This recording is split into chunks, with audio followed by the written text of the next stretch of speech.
Welcome to Thrive in 25. Energize, elevate, and excel. Have you been searching for the answers to build your business in the upcoming year? Well, we are going to take you through all aspects of the real estate business to help you win in the upcoming year. This is our final masterclass of 2024. And with the launch of Montier Coaching as well as the Masterclass series, this has been a truly rewarding experience for me. I was able to bring top talent to you to learn and grow your businesses over the entire year. This has truly been a passion project of mine for years, and I am so excited to be able to continue offering this to you in 2025.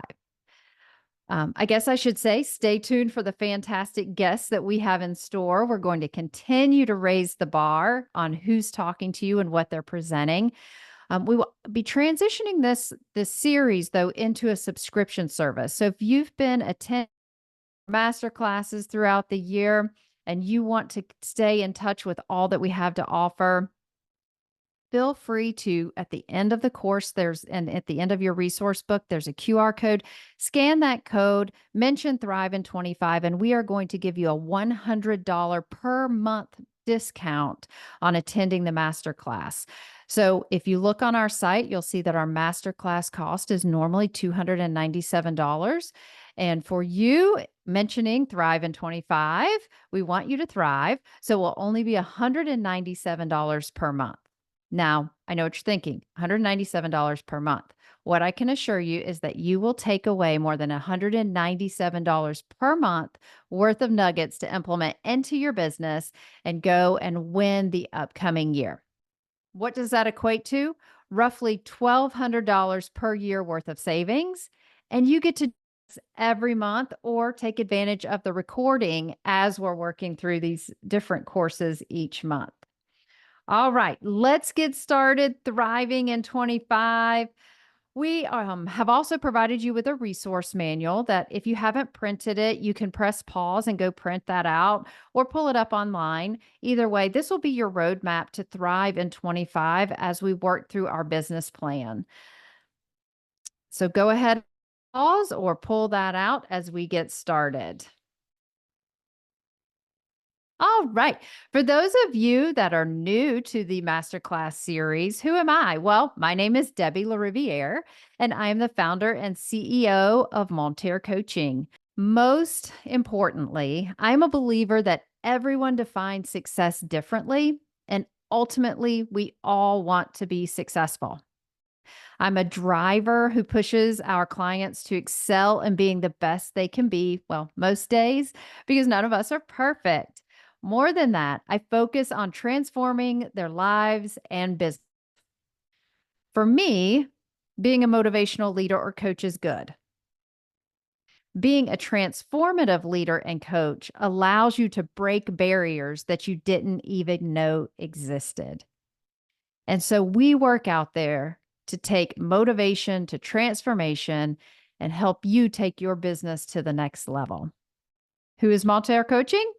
Well, we exist to provide brokerage firm leadership, real estate teams, and agents the tools they need to ascend their business to their immediate definition of success. Then we step in and raise the limits of their leadership abilities and goals by pushing them past the ceiling that may be limiting their business and personal growth. We are a company that focuses on building businesses that can be sold rather than selling one more house. If you are looking for someone that provides one-on-one coaching, if you'd like to be part of our monthly masterclass series, if you're looking for someone to do a keynote speech or do team training events, or perhaps you just want to get more of us, you can check State Woman podcast. You can also scan the QR code in the top corner of this slide to register, and we will contact you. We love strategy sessions. We guarantee that after you have a call with us, you'll walk away with at least one or two tips to go layer into your business, whether you sign on as a client or you just follow us from. One thing I really love is setting the stage with a great quote. And that's where we are going to start today. A successful man is one who can lay a firm foundation with the bricks others have thrown at him. Think about all of the bricks we as real estate agents, as real estate team leaders, as real estate brokerage owners for my property management firms out there, all of you have had bricks thrown at you throughout the entire year. I love this graphic that my amazing assistant put together that these different bricks have impacted how we do business. We've seen increased prices. We've seen litigation, hurricanes, or Mother Nature in other parts of the country.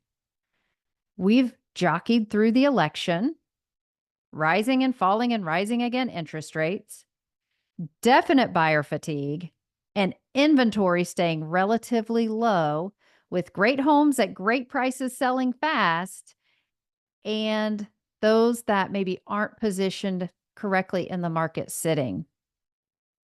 We are also seeing an increase of seller withdrawals here at the end of the year, which we don't normally see or we haven't seen over the last 3 to 4 years.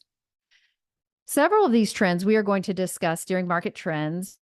They are all obstacles that have made us master our processes as we have worked to survive in 2024. Now let's go thrive in 25. This is a look at what we will cover in our short time together today. We will cover quite a bit of data, and I've also exercises where you can push pause to complete or dog ear, bookmark, whatever you need to do to return to during your planning time. We are going to take a deep dive into mindset and the dream manager concept, one of my personal favorites, business goal setting and market trends, binding actions and goals, and create a game plan for thriving in 2025. We don't want to leave you with a lot of great ideas. We want to leave you with a one-pager that you can pin to your wall, you can look at consistently throughout the year and measure your success. Mindset and the dream manager concept. As you heard in my introduction, I am all about motivating and also transforming. One thing I personally thrive on is high energy. I believe the energy we bring to a room determines how we respond to the environment, which enables us to create in our lives and businesses.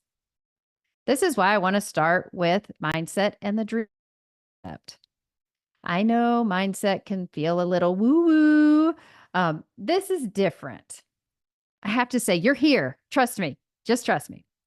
This will be the first part of your goal setting and reflection.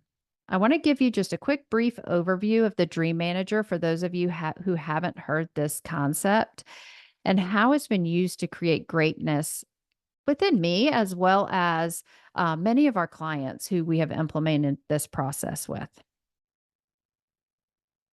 For those of you who aren't familiar with the Dream Manager is a great leadership book that was written by Matthew Kelly many years ago. And like I said, I love a good quote. So when people are inspired by a dream, they are willing to sacrifice, endure, and do things they wouldn't otherwise do. We have to take this back to ourselves as well as our teams as leaders. I read this book back in 2017, and I was in a life where I was looking for my what's next. Many of you know I use that phrase, what's next. And there are often times in our lives, not that we need a drastic change, we just need to see what else is out there. And so I was seeking what's next for growth in my career. A friend of mine had referred this book to me, and I read the entire book on a flight from the East Coast to Phoenix.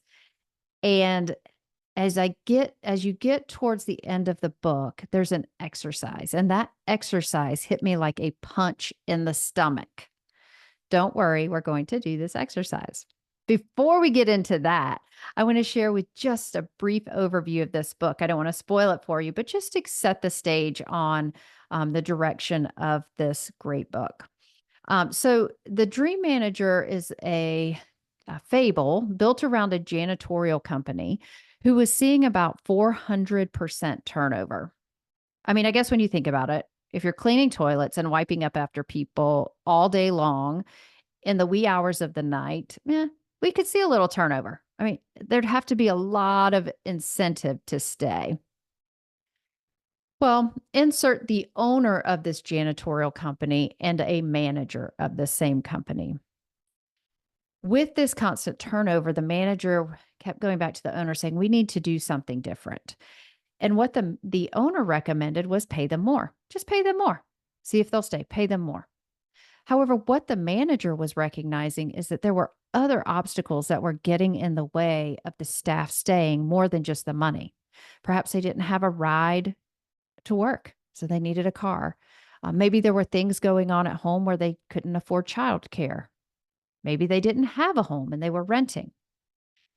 So the manager came up with an idea to create a program called the Dream Manager. And it started out as surveys to the workers. And with those surveys, he asked questions around their dreams, what their dreams are, what they'd like to accomplish in life, where they want to go. And from that survey, there was a very small percentage of people that returned them. However, he started there. He started with those that had returned those forms and was able to then transition just one person, her name was Rita, into purchasing her own home. And he would post about it throughout the office. He had several opportunities for them to continue to submit. He set up meetings.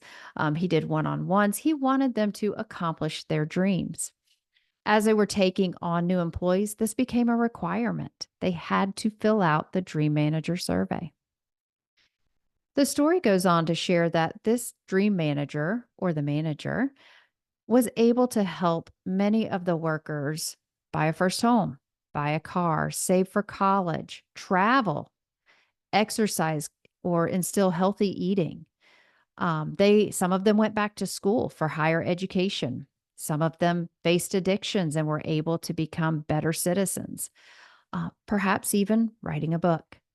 So with these dreams being accomplished, they were broadcast across this very large janitorial company, and it got more people excited about actually accomplishing their dreams. They came to work every day because they knew somehow their manager was going to help them accomplish their dreams, even as small as providing Christmas for a family. Now, I won't ruin any more of this book. I just want to express upon you how big of a key staple this is to your leadership growth. Like I said, this quote, if we aren't doing this for ourselves and understanding our own dreams, how are we going to understand the dreams of our team members? And have we taken time to understand the true dreams of our team members? Now, I want to skip ahead and share with you the exercise. When you get to the end of the book asks you to close the book, take out a sheet of paper, and write down 100 dreams that you have that you would like to accomplish in this lifetime. Now, it can be anything. It can be health, travel, skill building, financial, relationships, any dream that you can think of. Pull out the paper and write it down. So I did exactly that. I pulled out my journal and I started writing and writing and writing to come up with a list of dreams that I wanted to accomplish in this lifetime. So now what I'd like for you to do is I would like for you to turn to page 3 in your resource manual. It's going to look like this slide here. Turn to page 3 in your resource manual, press pause, and I want you to start writing. Don't stop until you can't think of anything else. If you only get to a number less than 50, resume playing the session and we'll dive back in. If you get to more than 50, turn the page over and write some more. Get those dreams flowing. Create this page, and we'll resume here in just a minute with some more results from this page. Thank you for coming back. How many of you were able to come up with 50 items? And how many of you were able to get to 100? Well, I have to be honest here. When I pulled out my paper and I started writing, I was only able to come up with 41 items. Now, my list was to 100. So only 41 of those items or dreams could I come up with. So I picked up the book and I started reading again, where he introduces the fact that if you can't easily come up with 100 dreams, there is a chance that you have stopped dreaming. And that was true of me. I had engrossed my time and efforts into work and my family. I had gotten so caught up in the weeds that they started looking like daisies and they were amazing, and I had stopped dreaming. So what I want you to do is, if you couldn't get to 100 or a number over 50, make a 30-day commitment to come up with as many more dreams as you can. This is an ongoing list. I want you to always add to your dream inventory. Always take out that sheet of paper and add more dreams. Check off the ones that you accomplish. Scratch off the ones that don't make any difference anymore. It's okay. Write anything and everything down. One trick that I used once I came back from my trip was I sat down and I asked my family. I said, I'm just curious, what are some of the things that I have said I've always wanted to do and haven't? They were able to share quite a few things that I had said I wanted to do that I didn't have on my list. So then I went back and had my family create their own list. I took it to my team and had my team create a list. And from all of those, I was able to add some to my list from theirs because I wanted to ensure that they accomplished their dreams. And some of it revolved around me. It revolved around me being a better leader to provide more opportunity to my team members. It involved me being a different parent, showing up differently, encouraging my kids more, making sure that they were able to participate in the things that were dreams of theirs. And so, as you think about this exercise, I want you to just really think about who else could benefit from this exercise that could then layer additional dreams into your list. Also, utilize this at your team advance this year. Take this dream manager exercise, tell them about the book, buy them the book. Maybe you have your top 25 favorite clients that you want to share the book with. I think it's a great client gift. And just have everyone in your circle start dreaming. Now, what I want you to do is I want you to go back to that list for just a minute. So you can just push pause. It'll take about 2 minutes. Go back to that list for about 2 minutes. And I want you to read through it. And I want you to find 5 dreams. And maybe you have more. Maybe you only have 4, but find as many as 5. Let's say 5. Let's call it a round number. 5 dreams you want to accomplish in the upcoming year. And I want you to turn to page 11 in your resource manual and write them down there. We have a game plan to thrive on page 11, and we're going to start putting things on that page. If you don't feel like you have enough room, write on the back, whatever you need to do. Put at least 5 dreams on that back page for you to work on in the upcoming year.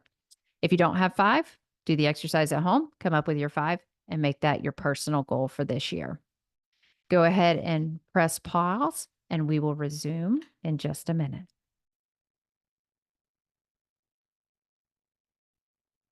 Welcome back again. All right. How did that go? That was an amazing exercise. And I want you to think about just a couple of other things before we move on.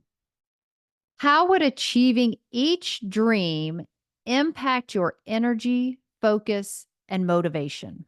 I know for me, anytime I have the opportunity someone else, it just gives me energy. That's why I love doing what I'm doing. I love coaching. I love speaking. I want to leave the room with energy. And so for me, achieving all of these dreams, absolutely creative. But how does that impact you? What obstacles might prevent them from working towards their dream? So ask this of your team, ask this of yourselves. What obstacles might prevent you from working towards your dreams right now? And how do you get beyond that? Now, there are some dreams on that list that are, when my kids are gone, my husband and I want to take a boat around the Great Loop. If you don't know what that is, look that up. It seems like a lot of fun. Check that out. So what are those things that maybe are time prohibitive? And then what are those things that we just have to move some things around to make sure we're helping others accomplish their dreams? One was I had a team member who wanted a higher position than just selling houses.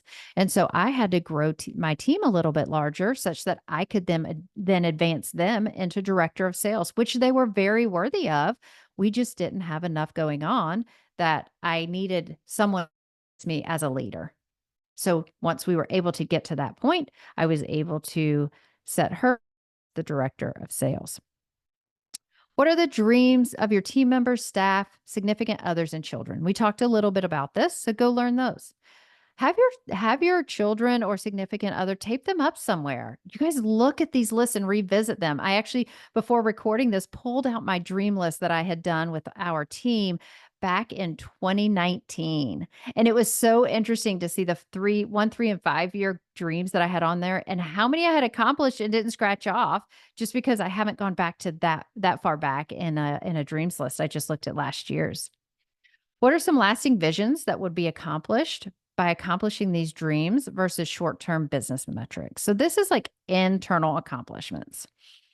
What steps can you take to incorporate the dream manager exercise into your team?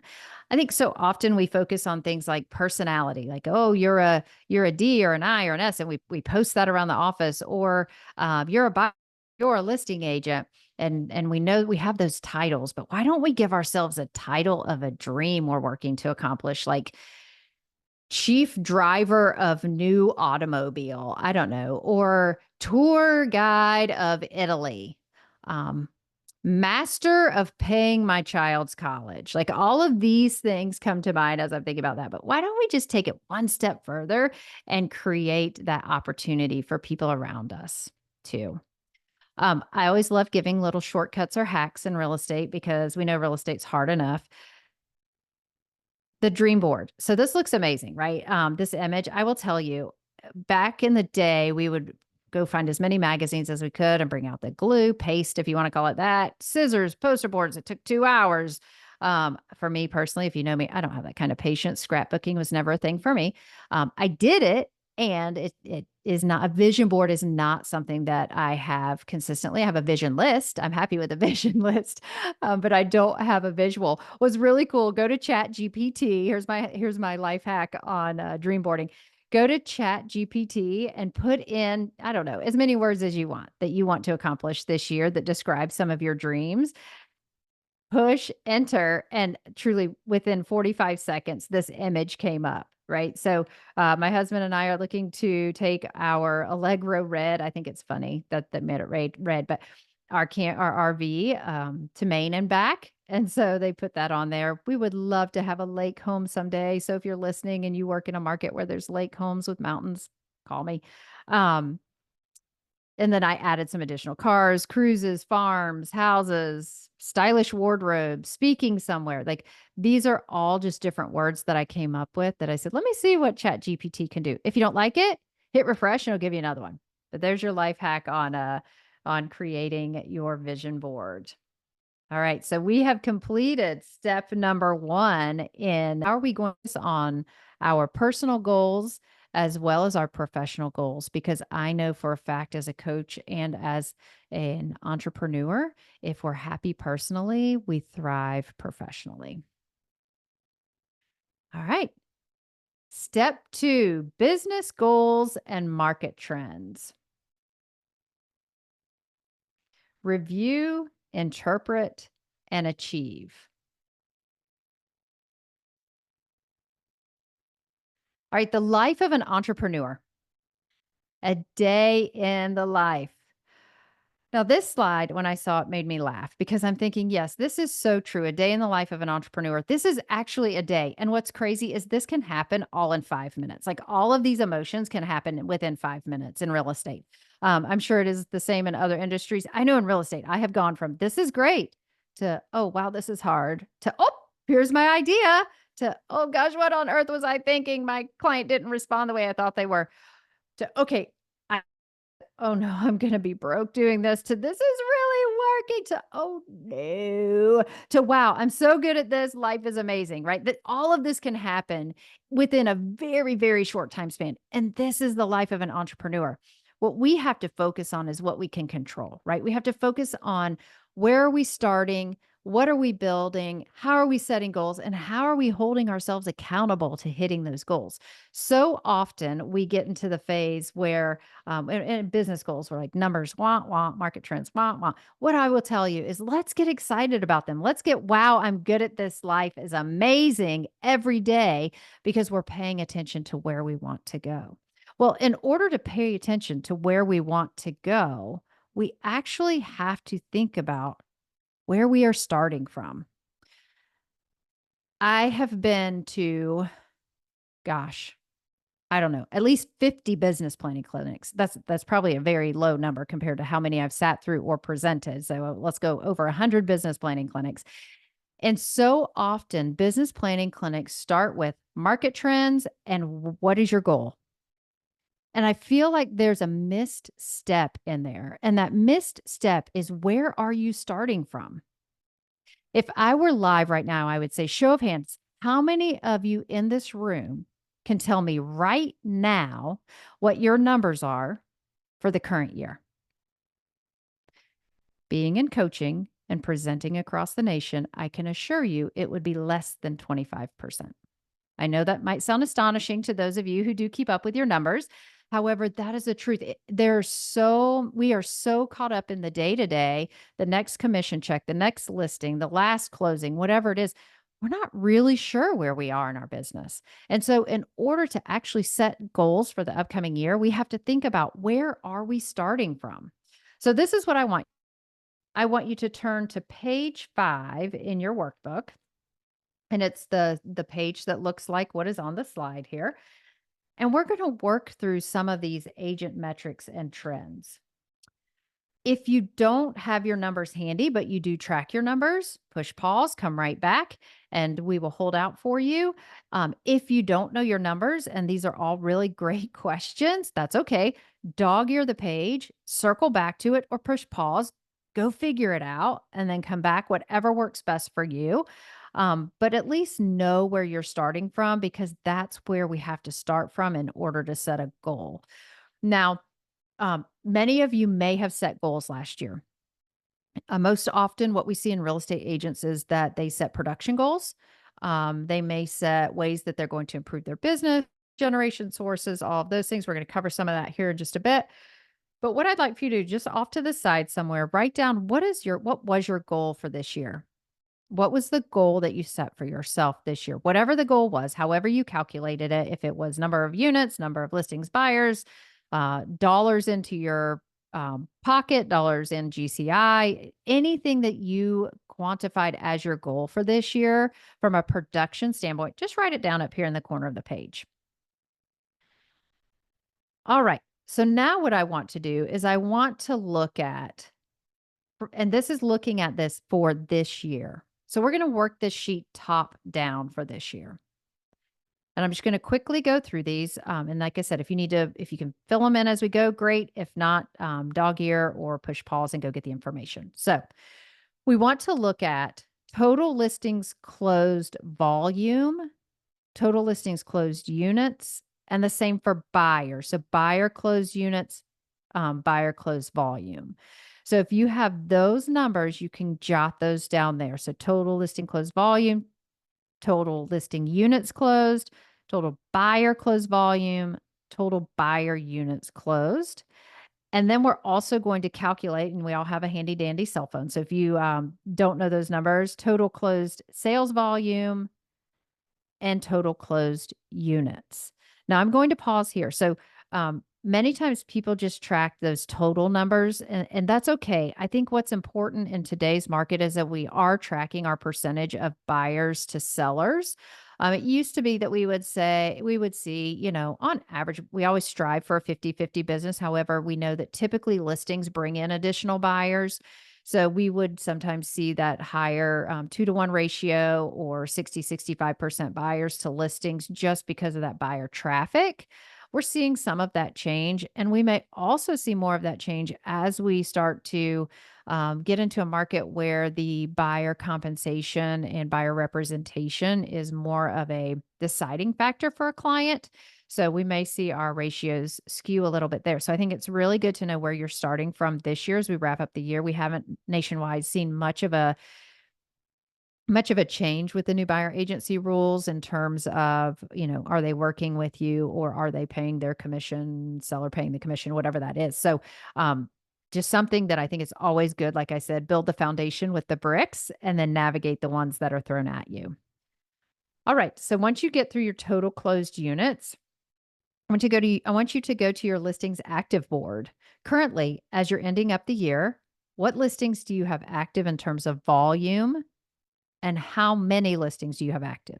Off to the side, I'd like you just kind of pencil down about how many you think of those will close this year. How many of those can you impact between now and the end of the year? If you're listening to this at the end of the year, how many of those can you impact and get closed? Because that's going to give you more of an idea of where you're going to wrap up the year. Pending contracts written volume and pending contracts written units. So these are going to be more your buy side. Okay. So, or buyer or seller. So if you have listings active, they're going to be there. Your pending contracts are going to be there. I don't ask buyers active because buyers tend to find reasons, like we talked about on the bricklaying slide. There's some fatigue. There's some I'll wait. There's the holidays. There's interest rates. There's so many deciding factors that have played into buyers. Unless you have someone in the car that has to buy between now and the end of the year, their life depends on it. I wouldn't necessarily count them. All right, for this current year, what is your average sales price? So if you don't know that number, that's okay. What I'd like for you to do is I would like to take your total GCI number and divide that by your total units number. So you may have to add your total listings closed, total buyer closed to get a total number, and then divide that by I'm sorry, not your GCI, divide that by your volume to get your average sales price. All right. That average sales price is going to be important as we look at our goals here in just a few minutes for the upcoming year. I like to be as accurate as possible. So, you could say, oh, our average sales price in our market here in my market right now is 527,500. You should know that, right? For your market, go look those up there on your MLS. And because it also tells you, are you trending above the market or below the market in average sales prices? So the other thing I've coached many clients to is increasing their average sales price. So here I am at 600,000. I'd like to play more in the 750 to $800,000 price point. So let's go create strategies to increase that. That's not important here. It's just something that's going to show up as we continue through your goals. All right. One thing that we know that comes in as mailbox money are our referral payments in and out. So if you know that number, write that down. I also have to decide how many units did you refer in and how many did you receive or refer out and how many did you receive in. That's a whole additional lead generation source that we often forget to take advantage of. Know how much referral income you're receiving, know where those sources are, and let's continue to lean in on that. What is your average commission percentage for listings and buyers? Again, in many markets, this varies. Create this for yourself. Go back to your listings, calculate your percentages, go back to your buyers, calculate your percentages. Some of my teams are calculating a little bit less on the buy side. They have seen a little bit of a dip in what they're receiving on the buy side. Some of my markets haven't had any impact yet. That's just going to be something that's more specific to you and your local market. And then total company dollar paid to our brokerage. So often we look at GCI. Actually, we calculate GCI as what is sent to us on our 1099 from our brokerage. GCI is not what is sent to us on our 1099 from our brokerage. GCI is what we made at the front end. And then we need to calculate what are we paying our brokerage. Many brokerages out there are worth the money that you're paying. You're getting that level of value. It also just keeps you aware of if we increase the goal, we also have to increase the payout to the brokerage if you're on some type of traditional plan or pay the broker royalty fees and that sort of thing. If you're on some of these capping models or flat rate, lower models, you can calculate that a little differently. The bottom two, often my agents don't have the answers to. And this is something when you coach with us here at Monterre Coaching, we look at this quarterly. It is one of those key metrics that we look at quarterly for your operating expenses and assess your profit margin. If you know what your operating expenses are year to date, you can jot those in. If you know about what they are each month, jot that in, times it by 12, whatever you need to do there to come up with that number.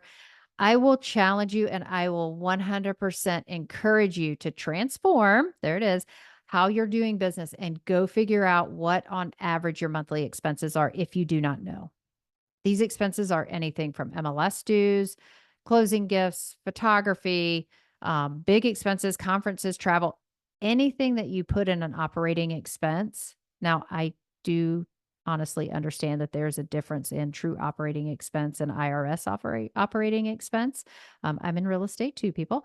At the same time, we have to have a monthly average so that as we're planning our goal, we know how much GCI or after brokerage split net GCI we have to work with to make sure we're covering our expenses. And I know we've seen a lot of teams and agents where into 2020 through 2022-ish, mid 2022, there was enough flowing in that they didn't have to watch this number. Now we're at the place where we have to make sure, and we look at this monthly.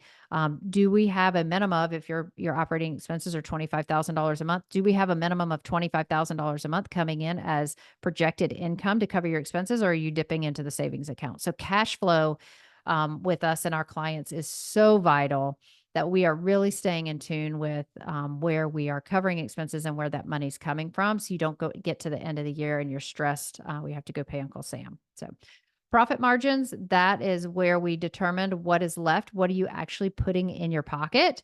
This is typically before taxes. So if we had our GCI minus our expenses, operating expenses, if your your operating expenses already include your brokerage, you can exclude that. I just like you to look at that number just so that you're aware. We can then figure out what is our profit margin. What I'll say profit margin wise is for our independent agents, we see anywhere from really flat rate companies, capping companies, that 80-ish% profit margin and sometimes up. For teams that maybe are more traditional model or independent agents that are more traditional model, you may start seeing that 65 to 70% profit margin. That's what we would calculate. Now, as we get into our teams, it depends on if you're still in production as the lead agent and also what your expenses are. So some of our teams have their own brick and mortar. They have additional systems outside of what the brokerage offers, that sort of thing. Typically on our larger teams, we're seeing anywhere from 30 to 35% profit margin. So that would be something to calculate what you're taking home. Now, one thing to remember is that expenses does not include what you're paying yourself. So if you're paying yourself a salary, work that back in because you can't pay yourself twice, right? Profit margin and salary. So work that back in. Also, if you were to sell your business, they're not going to maintain your salary for the most part. So that wouldn't necessarily fall under your profit margin per se for operating expenses. So like I said, these are numbers to look at and see where are we starting from, right? What is in front of us and what are we going to do to improve next year? Now, if you see that goal at the top of your page that you wrote down and you're looking at these numbers, some of the final numbers, and they don't align, it just means that you didn't hit your goal. That's all it means, right? We're at the end of the year. You could probably go push out a few more deals if you want. I'm also encouraging you go build January because typically goals get missed in the first quarter. We like to say, "Oh, we have all year to make it up." I like to encourage you to say we don't want to miss it going into January, February, and March. We have a lot of markets out there across the nation that are very quiet in January. That doesn't mean they're dead markets. There's still transactions. We just have to work harder for those units. So having a firm understanding of where you are now will help you with this goal setting. The other thing I'll say, as I've been working through goal setting with many of my teams and brokerage clients, we do brokerage firm coaching as well, is that looking at, okay, if we missed our goal by X percent, let's say I missed my goal by 15%. I have to then ask myself as I'm setting my next round of goals, what am I going to do differently that will enable me to hit that goal? So if we missed our goal by 15% and we're raising our goal by 15%, we have to do 30% more effort or 30% more activities to hit our new goal. So those are things to think about. It's like, okay, so all right, well, my goal for this year was, 75 units. Next year is 100 units, but I only hit 60 units. So what are we going to do to accomplish 40 more units? And I'm sure you get the thought process around this. I just want you to think about that as we're going into goal setting. Like I said, just a little bit earlier, many business planning clinics just look at what is the goal for next year. I think it is so vital to look at where you are. What's going to change in your world? Do you have any personal situations that are going to change in your world, or are there areas where you can lean in more into your business? So, take the time to figure out where you started from, so that we can continue to work on where you're going. Before we get into where you are going, the next thing I want to consider is nationwide market trends. So, one of my favorite people that puts out market trends every week, check him out, Mike Simonson with Altos Research. If you have the opportunity and you're not following market trends consistently, just YouTube, Altos Research, Mike Simonson, take a picture of the slide, whatever you need to do, and follow him. I typically listen to him once a month. I get his emails and such. But what I love about Altos Research is it's proactive, forward-looking data.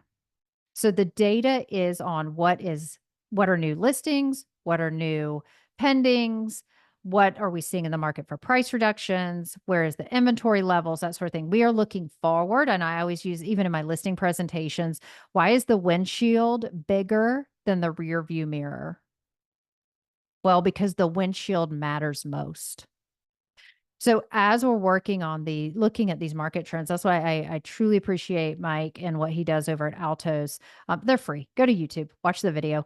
You can also subscribe to Altos Research if you're more of a data nerd and you want to incorporate some of these slides into your listing presentations. You can purchase, I think it's like $79 a month for your local. You can pick up to 10 areas, your surrounding areas. But then you can print out for these slides more specific, hyper local to your area. So I get nothing from Mike or Altos other than maybe he should pay me for an ad. I don't know, but definitely utilize him and his reports in your business. As we're going through these slides, feel free, take a picture, come back to them, screenshot them, whatever you need to do. This data that we're going to talk about here moving forward, this data was pulled the first week of November of this year.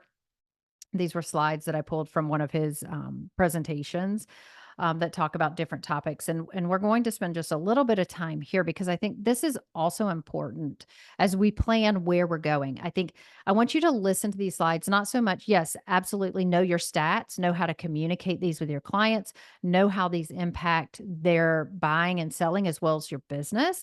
And at the same time, listen to these stats for where should I pivot my business, or is there a pocket that I should be considering based on this data? And then we're also going to quickly look at some National Association of Realtors data too. So looking at this slide, weekly available inventory. So what you'll see here is as of the first week of November, we are currently at 736,000 homes on the market.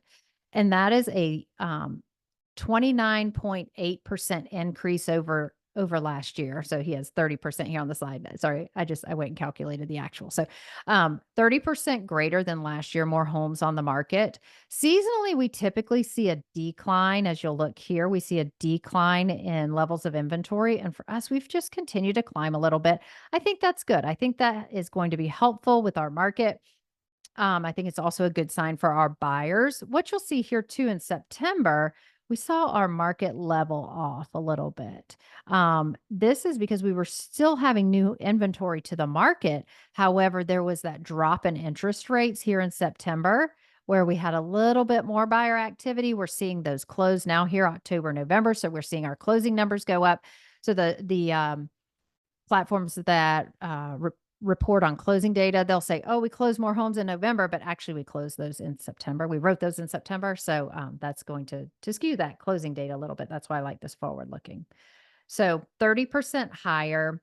Um, One thing that's also interesting about these numbers, and you can't see it here, but a stat that was reported on is that canceled or withdrawn inventory is actually up 42% over last year. So canceled or withdrawn up 40%, 42% over last year.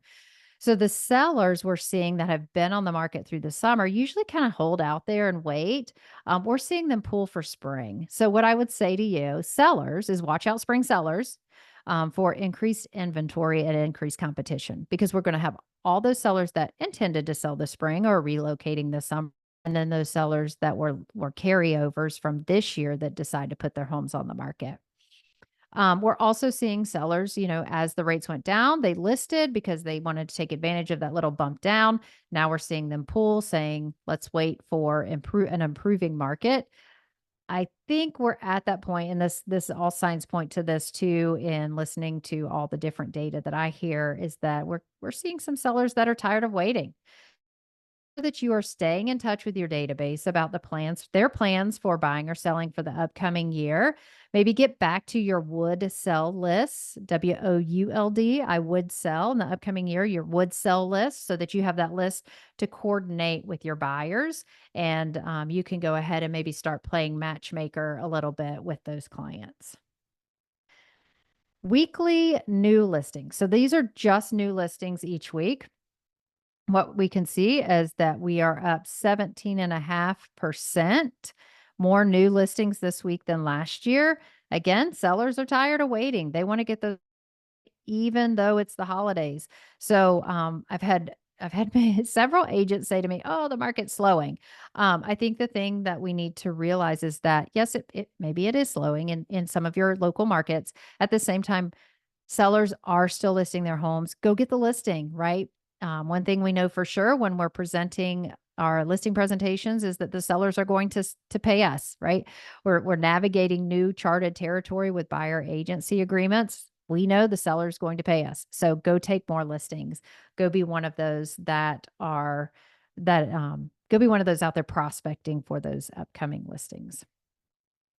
Price reductions. One discussion we have often is how do I price a home?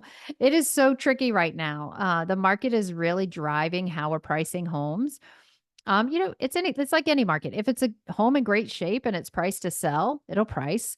Overpriced isn't working. My strategy has been, because I am still active in real estate sales, is let's price it to sell and let the market tell us if we can bring multiple offers. Now multiple offers aren't like it was back in 2021 where we have 19 of them. Maybe we just get two. However, price it to sell, and the market will determine how valuable that home is. I know often we put it on, we look at the paper. Again, there's a reason the windshield is bigger than the rear view mirror. We put it on the market based on what the comps are showing us, and it sits. And agents sometimes get emotional about that and say, I can't understand. I priced it exactly where it should be in the market. Well, here's the reality. We're not the market. And so sometimes adjustments need to be made there. So I love this slide. If you utilize this for nationwide data, or you utilize this, you purchase Altos and you utilize this for your local data, because this is a great slide in a listing presentation for those overzealous sellers who want to list above the market to see that, 39.5% of homes nationwide are experiencing price reductions. I will give you a little side note. Typically, we see 37 to 40% in a normal market. You can see years past we were below that 40%. Below 40% is really more of a normal market. We are at a higher end, and as you can see, in this additional lighter red line here, back in 2022, 2021, we weren't seeing very many price reductions. Interest rates went up. Price reductions. Same thing last year, price reductions as we entered the fourth quarter. So this is pretty seasonal. We are seeing some leveling off, and we should see this drop as we enter into January more because sellers will either pull their homes or they'll just sit tight throughout the holiday season. So great slide here to use in listing presentations to let your sellers know what the market is seeing for price reductions. It also eases the price reduction conversation. Contracts pending. So this shows growth over 22 and 23. As you will see right now, we are at 354,000 homes under contract. This is one more slide of encouragement. Again, I have teams and realtors tell me that the market is slow. This shows that we're actually busier this time of year than we were in 2022 and 2023.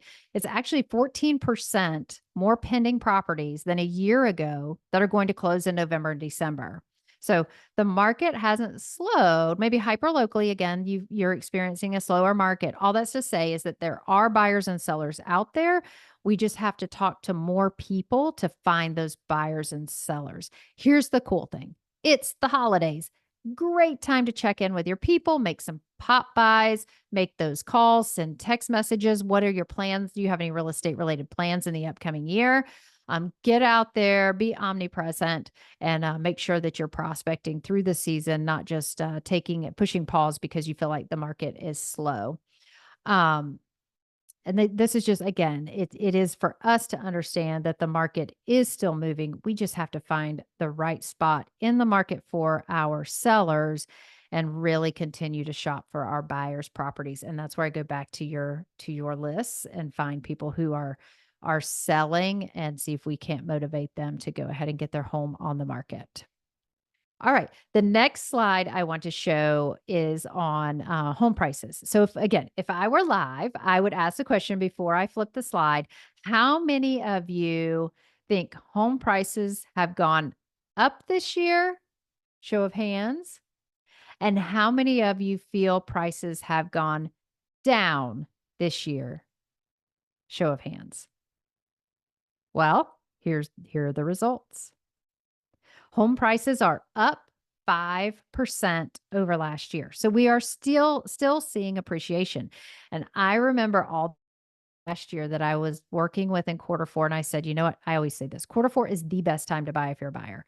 And the reason it is because you have sellers that are tired that have been on the market. And you also have limited competition because so many buyers hang up their shingle somewhere put their buying desires on the shelf, and so they're not out there. So the competition isn't as steep. So get your buyers out there. What this is to say that if you waited last year fourth quarter, you're up 5%, and your interest rates are still the same. We're still right at 7, which is somewhat, but landed actually a little bit higher, 8, around the 8s last year. So still having the same increase in sales prices. Hip hip hooray for our sellers. We're not having to go in there and tell them that their prices are sliding and they need to sell fast. I do think, we're riding across the. Will prices continue to rise? Perhaps they very well could in certain price points or in certain areas. It just really depends on what's to come. I think we always say that. I joke because I have a crystal ball on my desk, and people will ask me things like, "Well, what would you do?" And I say, "Well, you know what? My crystal ball right here is really clear, but what's interesting about it is that when you look through it, it shows everything upside down." So, in a world of crystal balls, we never know. This graph shows you that just over the last year, we are up 5%. Again, what I love about Altos is the forward-looking slides, and I do want to spend some time with the National Association of Realtor Market Trends to learn more about who are the current buyers and sellers. So what I want you to do, take a second, wiggle around, move in your seats, maybe stand up, sit down. I love this actually. Stand up, sit down. Stand up, sit down. Stand up, sit down. See there, I've already got you on your way to 3 squats. So you've gotten some exercise in today, you're more alive, and you're ready to tackle the National Association of Realtors market trends. This is going, like I said, more data on who the buyers and sellers are. going back to what I said earlier, let's look at this for, are there some areas that we are spending money in our business to um, prospect some of these lower target areas, or are there areas that we could enhance our businesses by maybe shifting how we're utilizing these different trends from the National Association of Realtors? First time home buyers. So first time home buyers, so interesting, right? We typically see higher levels of first time home buyers. So if you look at this graph, you'll see that only 24% of the sales here in 2024 have been first time home buyers. That is the lowest since sometime before 1981. The National Association of Realtors reports that the average age of first time home buyers is now 38 years old. So 38 years old for first time home buyers. Um, and then you have to go back and ask yourself, what percentage of my business is coming from first time home buyers?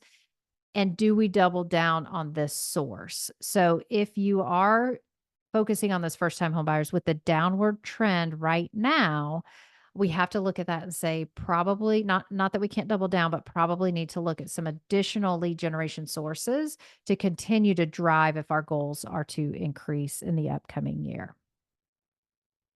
Surge of cash buyers. I thought this was amazing. I had no idea. I knew back in 2022, we saw a lot more cash buyers because they were having to pay cash in order to accept it. So that to me was like that little anomaly as to why we saw that surge in cash buyers. It was more of, let me get the deal done, pay cash, close the door, get out. And in 2024, we are up to 26%, more than a quarter of the market are cash buyers. Some of that National Association reports that it could be to bypass the 7+ % interest rate. 31% of these cash buyers are repeat home buyers. And so most likely due to the equity that they have built up in their homes. And when we look at this, 26% of cash buyers, you have to go back to your database, go back to your past clients and ask yourself, who do you have in your database that are boomers who want to move, who have a tremendous amount of equity and can sell their home and buy cash? Who are those clients that are investors? Either they have hard money, which is a higher percentage interest rate, but they are buying cash, or some investors out there looking to purchase on some of these homes. I'm seeing more investor interest peak up right now. Here we are at the end of the year because we are seeing tired sellers. And the other key thing that we're seeing are parents who either have equity in their home or have cash handy buying homes for their children. So I've actually closed a couple of deals this year where we've had gift funds to the children in order to get them into their first time home in order to pay for that down payment. So again, ask yourself what percentage of your business is coming from cash. Is this a lead generation source that you would want to pursue? And again, it doesn't have to be go find an investor and write 27 offers on one prop or on 27 properties that are $100,000 below market value. It can be, let's go back and evaluate the database for who has a tremendous amount of equity and could potentially either help their child, help a family member, or upgrade, downsize, right size, whatever they want to do on their own. Multi-generational homes purchased. So, multi-generational housing is up. It's actually an all-time high of 17%. It's up from from the previous year. Home buyers have cited these following items as to why they're more multi-generational homes being purchased. The cost savings of 36% associated with that. Looking down a little bit further, children moving back in the home or never leaving the home at 20, 21, and 36%. I mean, that's a pretty high percentage as to why that multi-generational housing, as well as taking care of aging parents. So when you start looking at these, the takeaway for me looking at this chart was, if I have a property that could potentially be utilized as multi-generational, am I advertising it in that manner? So are you being intentional in advertising, not just so much two ensuite bedrooms or a primary bedroom down and a primary bedroom up? Are you utilizing those multi-generational terms to drive buyers in the description to understand that this could be that?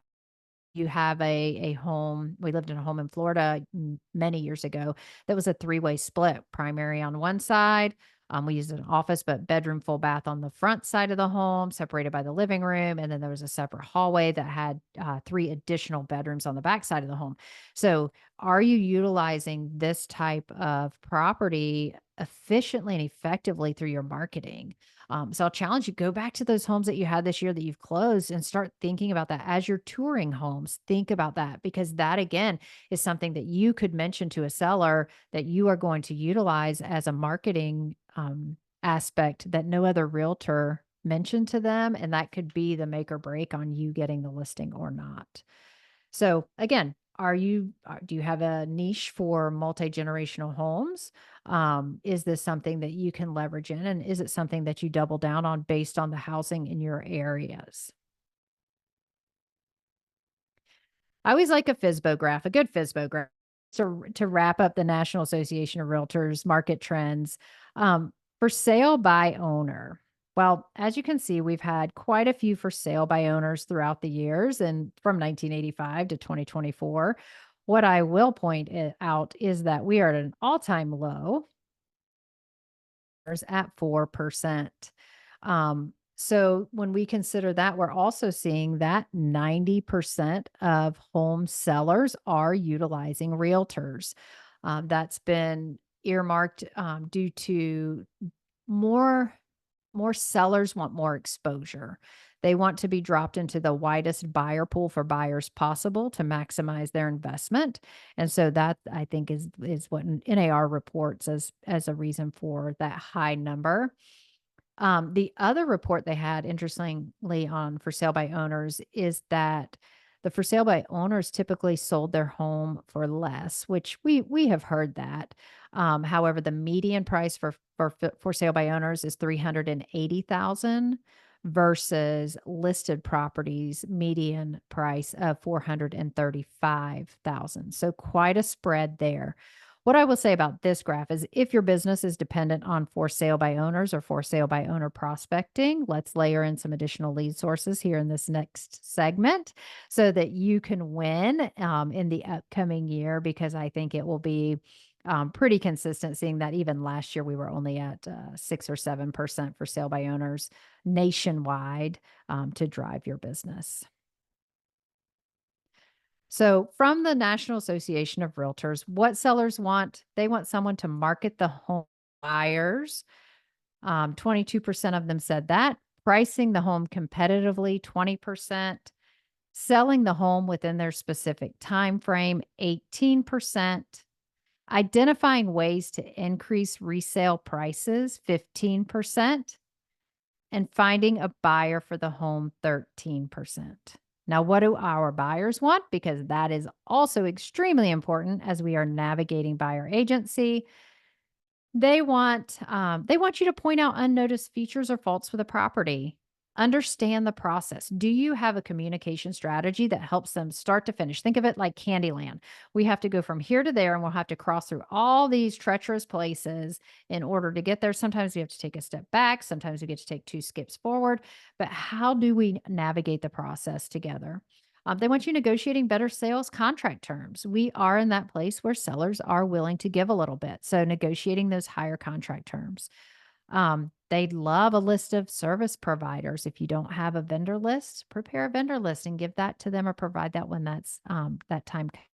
Just improved knowledge of the home search areas. I think any of this, again, windshield rear view is a great way to look at it. Um, for me, anytime I'm interacting with a client, I take the time to ask them what their hobbies are. How far would they be willing to drive or commute to work? What are the things that they're looking for in a community? Is it walkability? Is it bike trails? Is it boat ramps? Like, is it golf courses? There's so many things that um, buyers have in mind that they're not being asked. They're being asked more of the what are your non-negotiables in your home? And it's 3 bedroom, 2 bath, minimum 1,500 square foot, no HOA, side facing driveway, garage, all those things. But let's get in there and let's really learn what they want so that then we can provide them with the knowledge of the home search areas. It will also save you time. Now, we are not back at that inventory level where there are actually 14 homes to go show them on a Saturday. However, we could get higher. So save yourself some time and save your buyer some time by being more specific on what it is that they want so that we can accomplish those pieces. So now that we have that information, thank you so much for sticking with me on this. Now that we have that information, let's look at where we're going. So when we look at where we're going, we're going to start lower on this sheet, this at the top of this sheet. And so I want you to turn to page 7 in your manual. You will have an additional blank page there of agent metrics. And so we're going to start down. Let's start down around average commission percentage, right? So we had that from our previous sheet. You can fill that in. See, that's an easy one. Average commission percentages for buyers and sellers. Skip the referral payments. That's very dependent on the market and what you have going on. And then let's look at total closed GCI. How much money would you like to make this year, GCI? Because we'll go factor in our profit margin to that too, or we can factor it in now, however you want to do that. But I want you to spend a little time so you can either push pause or earmark this and work this backward to look at that total closed GCI. We have our average sales price. Now, if you have an extremely different average sales price difference between listings and buyers, you may want to break this down as you're going up the line as far as total number of listings ideally closed and total number of buyers closed. I have several agents who their buyer sales price is vastly different to their listing sales price. So we account for that as we're planning their goals.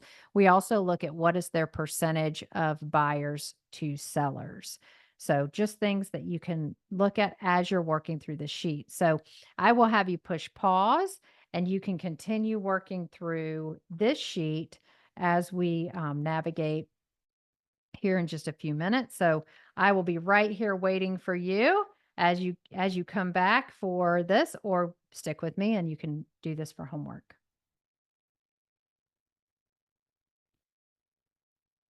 Either way, if you have completed your numbers or if you're sticking with me, I want you to ask yourself some questions. And we asked these a little bit on the front end of where we were starting from.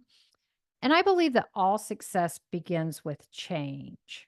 So when you think about all success beginning with change, I have to ask what I did earlier. What are we going to do differently to get to the goal? So if your goal is 20% higher than your goal last year, even if you hit or exceeded your goal, what 20% are you going to do differently to hit that goal? Because we're not seeing the market increase by 20%. And so that means we have to do different activities. We have to build our team. We have to motivate and transform our current agents. Whatever it is that we're looking for, what will we do differently? What will we adopt? How will you allocate time differently on your calendar to achieve these actions? It's always interesting when I'm speaking with agents and I just catch them off guard and say, "Hey, would you mind showing me your calendar for this week?" And they pop it up on the screen, proud as Ike, me all that they have on there. And then I say, "Now, what I want you to do is I want you to color code green all the things that you accomplished. So if you showed up for that task that's on your calendar, color code it green." And as real estate agents, we're like honeybees. We bop from one thing to the next, and we sometimes erase and don't replace, or we schedule over, or we run over and have to not do something. And so, really pay close attention to your calendar and make sure that you're getting the important items on that calendar and you don't miss those. That is what's going to drive your business to whatever your goal is, even if it's to continue to do the exact same thing you did this year. You have to be accountable to those actions. But who's your accountability partner who will hold you accountable to growing? Even as a coach and business owner, I have an accountability partner and she is strict with me. She takes the notes on what we're going to accomplish every other week. We text each other throughout the weeks and that we both or I'm successful and I make sure that she's successful because those are the things that actually push us and excite us to grow in our businesses is sometimes not feeling like we're doing it alone. For those of you that are leaders out there, I know leadership can feel lonely. You feel like you don't really have it in, or because you don't want to tell your team. At the same time, having a mentor or an amazing Monterre coaching coach can definitely get you to the next level. All right, we are at step 3 in creating your business plan. So, what I'd like you to do is push pause, go to page 11 in your workbook or in your resource manual, and I'd like you to write down those production goals where it says production on your game plan.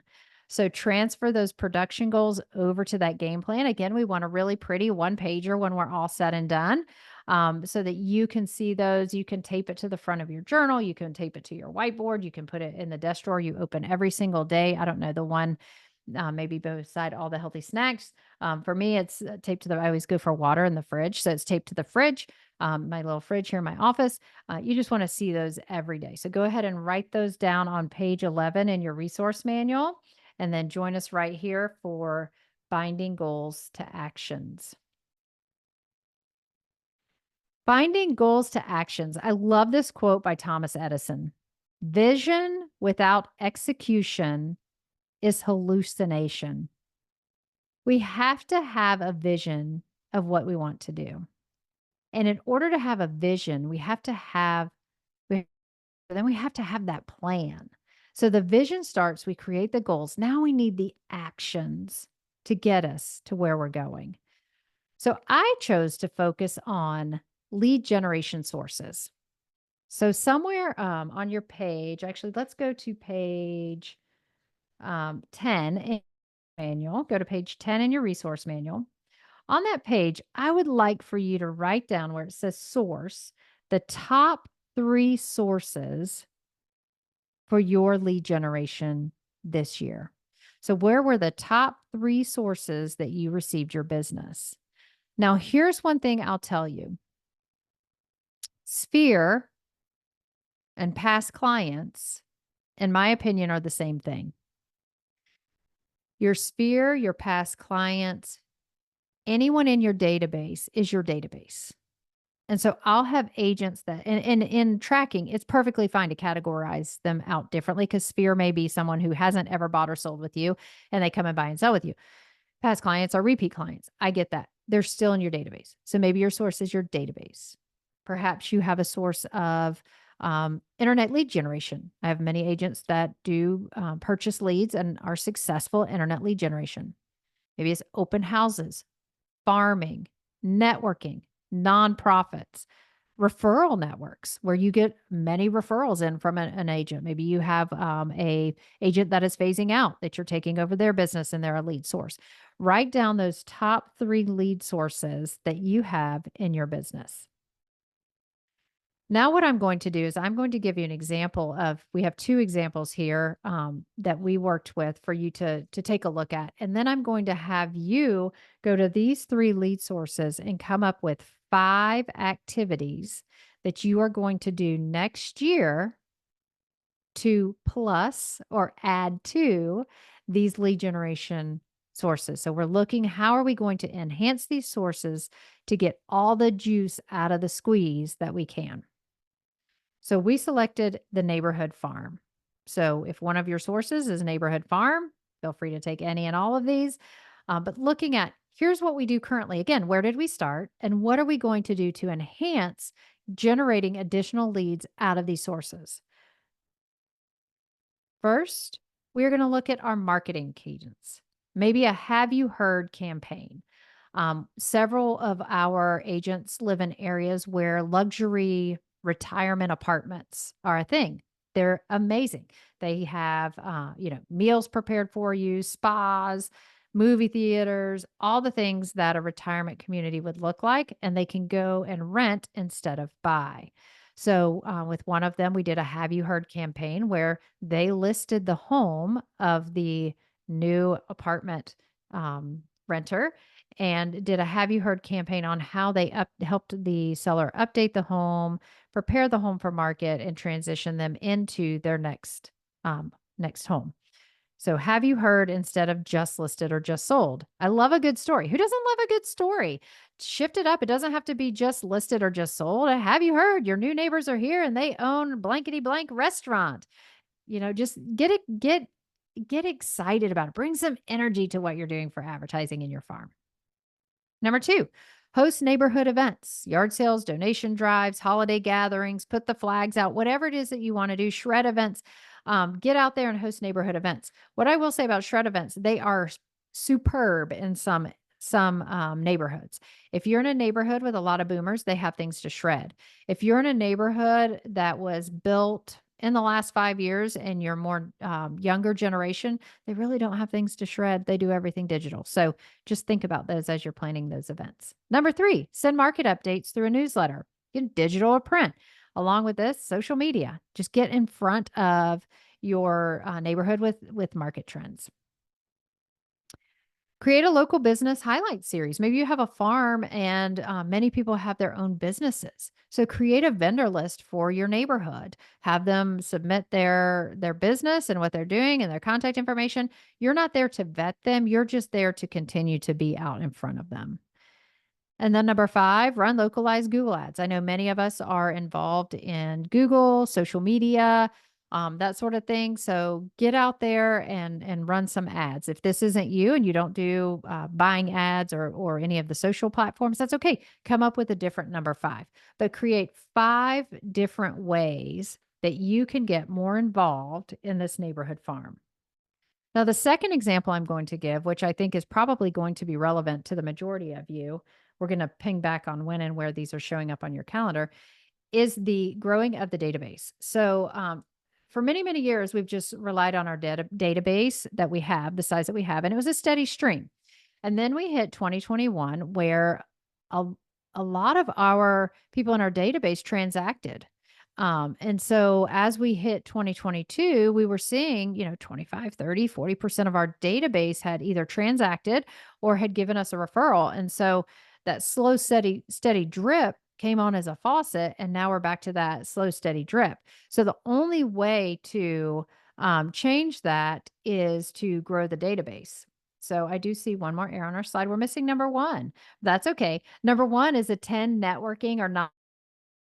When you go to these networking or nonprofit events, let's collect the information for the database. Don't just go, be there, make a lot of friends. Come home with a certain number of contacts in your pocket, in your phone, whatever you need to do. Number 2, leverage social media to a wider audience.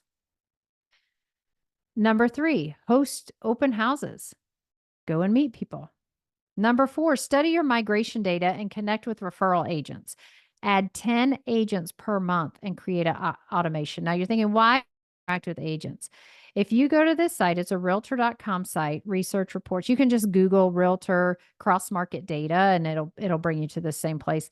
They do migration data. I think they're still showing, I know they're still showing Q1, Q2 of this year on their data, but it's fairly current data. It's not like 4 years old by the moving company. Go and check out who's migrating in and out of your area and go to those areas and create realtor connections. Those realtors want to make money too. And if you're creating the opportunity for them to make money by promoting yourself to them, you're going to see more referrals. So create some type of plan in your CRM or automation around this cross-market data. And number 5, collaborate with local businesses, much like we did with the farm. Maybe you do a business spotlight or host a happy hour at someone's business. Like just any way you can go out there and meet new people, that's the way to thrive with growing your database. Now, what I'd like for you to do now is I'd like for you to press pause here and go to that page 10 and look at your 3 sources. And for each of those, I'd like for you to come up with 5 activities that you can do that will help you expand your reach in those sources. If you can't come up with 5, go to ChatGPT, ask ChatGPT for 10 ideas to grow your database for real estate business, or whatever your source is there, and they'll give you a bunch and just pick 1 or 2. But let's really look at what are we going to lean into. Now, after you do that, I want you, before you come back, I want you to write beside each of those action items where that is showing up on your calendar. So if you're going to incorporate a farm newsletter that is going to start in January, where is that showing up on your calendar? Sometime between the week before Thanksgiving to the first week of December to get put together so that it's prepared to go out the last week of December, first week of January to hit your farm. So this stuff has to show up. The question I always want you to ask yourself is, as you're going through these 5 action items, is it a daily, weekly, monthly, or quarterly task? So ask yourself those questions daily, weekly, monthly, or quarterly, and then take this to your calendar and add these items to your calendar. Since we gave you this page for page 10, and this was a lot of information, we did not add that to your page 11 game plan. We just expect that you will go and add these to your calendar. So they're already showing up on your calendar and you can see them, check them off as you're winning. So utilize this page 10 as the other page to your game plan for success. And we will see you back here in just a moment. All right, we are back. Game plan to thrive in 25, reaching your definition of success. Like I said, that is 100% who we are. We want you to reach your definition of success and push past any barriers that get in your way. So we're here at the finish line.